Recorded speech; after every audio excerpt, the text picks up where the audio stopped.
In the record, though, one of the things that I read that you'd said, Lars, was that fact that you guys, like, you know, when you're just intense about the things you do in the studio, you guys fight, you know, you fight over certain things, you know, that are important to you in the studio, and you guys know each other and work together for such a long time that it's an easier, it's like, you know, it just seems like it's a more you know, easier to argue now. Do you know what I'm doing? I think we still argue, but we don't take as long. We figured it out. And we kind of like use Bob a lot. Bob's a really good mediator. Yeah. Bob's really, I think the greatest thing is both me and James trust him like 100%. So it's like if me and James are butting heads over something, then Bob kind of sits there and just goes with what's best. And that's a pretty cool situation to have. He's just really easy, especially for myself, to work with vocally, and help me get to some places I wanted to get to. That's exactly it. He's real good at like making you comfortable and capturing the performance once that is in place. You know, he gives you certain confidence and things like that. It's very cool in that way. What happened was we kind of developed a friendship. And when we finished the Black album, I didn't think we were ever going to work with him again because it was like the hardest record to make. In what ways would you say? Just about where everybody's heads were at the time, and I think what everybody's perception of what Metallica could be or should be. We had kind of, it was almost like sort of phase one was coming to an end, and we knew we wanted to take it somewhere else. We were writing some different songs, and we're bringing in this other guy, and he had his whole thing that he was bringing into it, and it kind of just, it was just really ugly and really difficult.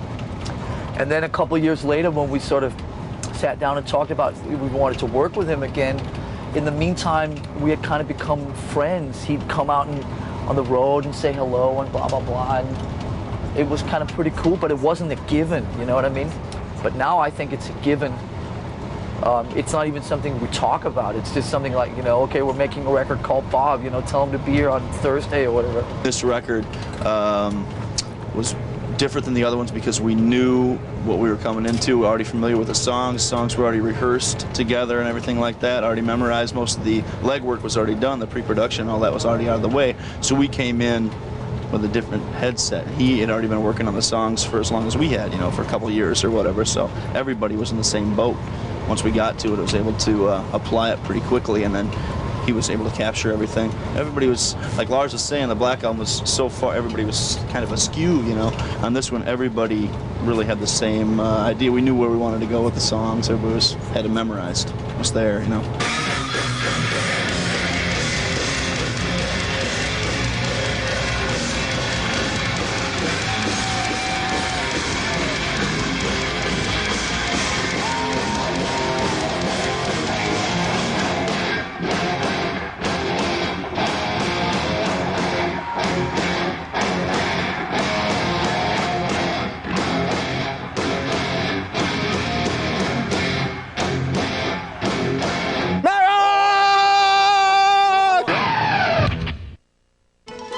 What do you like contemporary?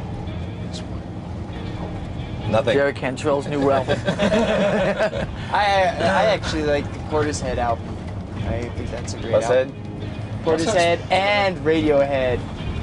I like the heads. Now Kirk will talk to you for 5 minutes about the Radiohead album. No, I'll talk to you for 5 minutes about the Portishead album. Yeah. It's really good. Oh, last week it was Radiohead. I almost kind of like that, so that's, you gotta check it out. How about you, Jason? Anything new that you've watched recently? New? Over the last couple of years? Pretty tough. Last couple of years, Rage Against the Machine is still pretty tough, I think. As far as heavy stuff, Voivod's still okay.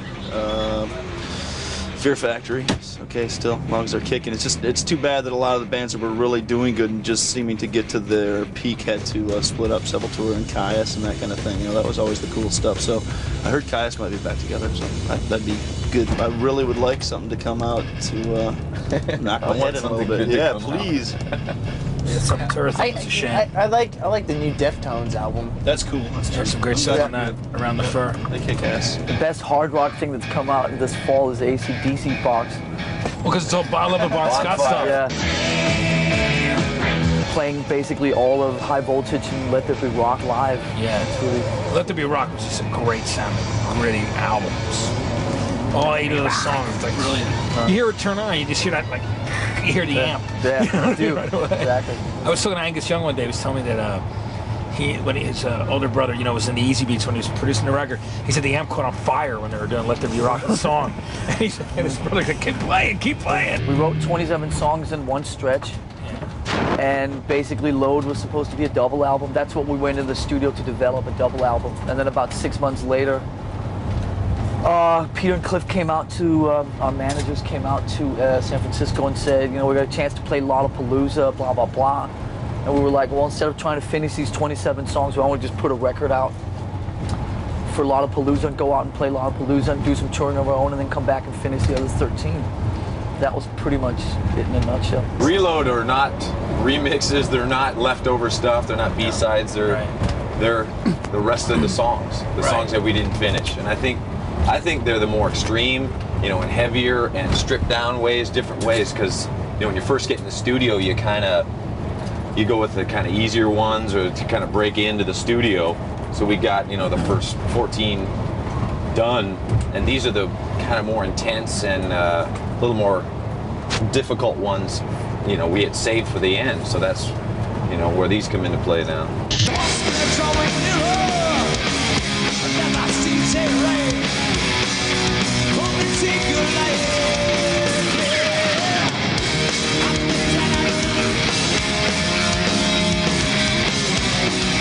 Choose your fate and die. Yeah, die.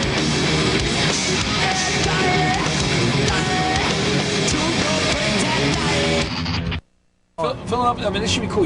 Obviously, there's fans probably. You know what, Philly? It's kind of what I've been trying to say to people is that, I'm not just saying this because it's Philly, but Philly has been incredible to us over the years. We've had some really amazing shows there. And the 2 shows that we played indoors in March of last year, or this year actually, still this year, right? It is still this year right now. They were among, I'd say, probably the best half dozen shows of the tour. Really amazing. Because what happens down in Philly, you also get a lot of people come down from Jersey and stuff, as you would know. And I mean, this is it, man. This is like, this is Metallica country. Yeah, it is. Philadelphia is Metallica country. There's sort of, suburban New Jersey and stuff like that. That's, we're people that can kind of hang with what we do. Play Enter Sandman. How's it going? Down, down, down, down, down. That one.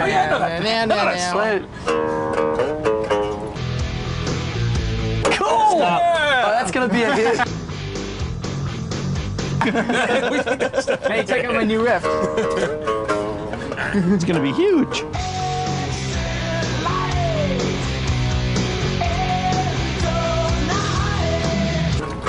Hey, covers still go crazy. That's something I always wanted to ask you guys. That's one of my favorite records, Sheer Heart Attack. I love that Great album. Cardiac. I'm going through a Queen renaissance right now, listening to almost nothing but Queen. What else do you like? Obviously, the Queen thing. Then or now? Then. We're talking about then. I saw Thin Lizzy in 1978 for the Live and Dangerous tour. It's a great album, and Better Reputation was right. Tremendous album, tremendous tour. I mean, it was monumental for me as a little kid. I was even before I first started playing guitar. I listened to a lot of Purple, a lot of Sabbath, a lot of Zeppelin, Thin Lizzy, Aerosmith, UFO.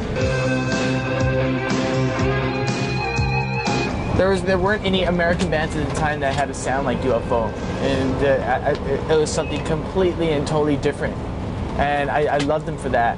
And then when the new wave of British heavy metal started rearing its head on the West Coast in various different forms, I took a liking to it because it was similar to the approach that UFO were taking musically. Breaking the law, breaking the law. Heck yeah.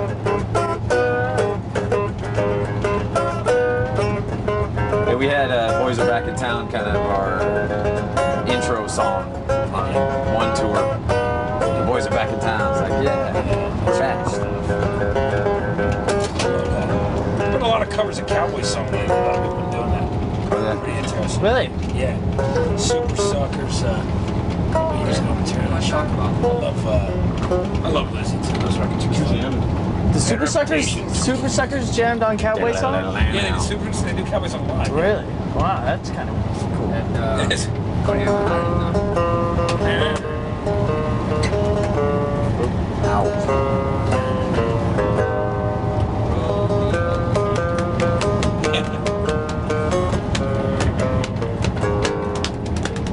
I am just a cowboy. On the trail. High part. Lord, I just think about it. Good female. Woo!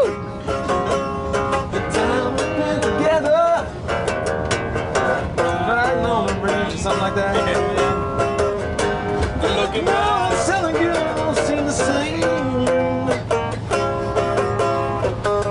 You don't turn me around. Let me keep spinning till I hit the ground. Roll me over and let me go. Running in the rodeo. Here I go.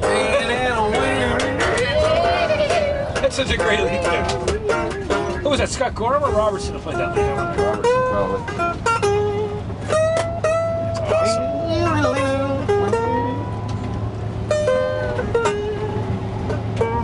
That's so awesome. Yeah, pretty good. Pretty good, man. You should play guitar in the band. Yeah, I think We shift Australia, company we keep, roaming around while you sleep. Shape share, no through the wind. Shape share, beating our bed. Roots swear, oxygen's clean. Scared, back to the beginning of life. video for The Memory Remains and the making of that video. How's it go? Memory remains. It's too fast. Lay it back more. So you gotta feel it. You gotta lay it back a Lay little. it back more. Now this you have a young director who did this video. Let's talk about the concept. It's really unique actually. He came up with this thing that was a kind of an old, something they used to go see at expeditions in like 1914 or it's something. an illusion that they used to use Coney Island. at Coney Island. Turn of the century. Turn of the century. It was an illusion. I said that already. And what it was is basically people went onto a little platform, and the room would revolve around the platform. But the illusion was that you were spinning. The actual platform was spinning like this in the room, but the room would be the thing that would be spinning. Right. And we used to get sick all the time from it, right? yeah, it's just part of the illusion, I guess. The video was pretty cool. We had to take Dramamine and everything. I knew it was going to be pretty trippy. I kept warning Lars, hey, you better take some Dramamine. He didn't want to have any of it. And then he got up on there and didn't know if he could handle it. The room started spinning, and we were suspended on this sled, and the room was spinning around us like this 15,000-pound room on an axle spinning. Axel? Axle was in it, and it was spinning. It's like a giant dryer, hair dryer. It was like being in a giant dryer, clothes dryer. And you have to actually you feel yourself moving, right? Because you have your belts and stuff. Well, your equilibrium. Kind of fudge. Yeah, exactly. Your equilibrium gets all thrown off. You don't know what left, right, up and down is, north or south. You just Even don't, more. You just don't know. Yeah, even more Don't than know where usual. you are. Anyway. Yeah. Usually we don't feel like that until about 1 or 2 in the morning, but this is all day. Yeah, we were on this thing for 2 days for 8 hours, and it was More than that. crazy. Yeah. And you actually had to lip sync do the lyrics and sing. And I wore play. shades in the whole video, so I had my eyes closed so I wasn't getting sick all the time. Yeah, that's a good But we idea. had C bands on, the bands that pressure points to make you, so it helps against motion sickness. At one point, everything was nailed down in this room, and tables and everything. So when it was spun, and it would come crashing on there. We were nailed down. Yeah, actually on tethers. Because if you fell off the little sled into the room, you'd just be tumbling around like some underwear in a dryer. Yeah. like Calvin. The whole concept is Marianne is in it, and she's kind of taking us on this fame ride, you know, like this really, you know, mind fuck, you know, in a way, inside this box. So she's spinning us, and it's pretty trippy. Let's check it out right now. Here it is, Metallica's "The Memory Remains."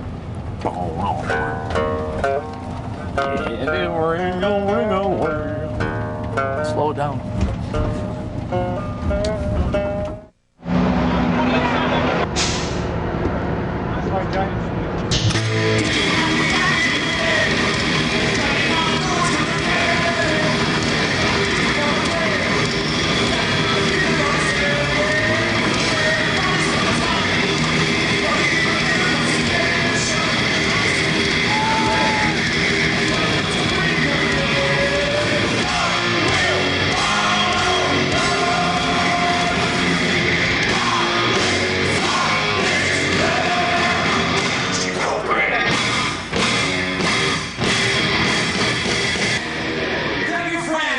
Good to see you all again. Amazing performance, great interview. Metallica's on the bus right now. I'm jumping on, and we're out of here.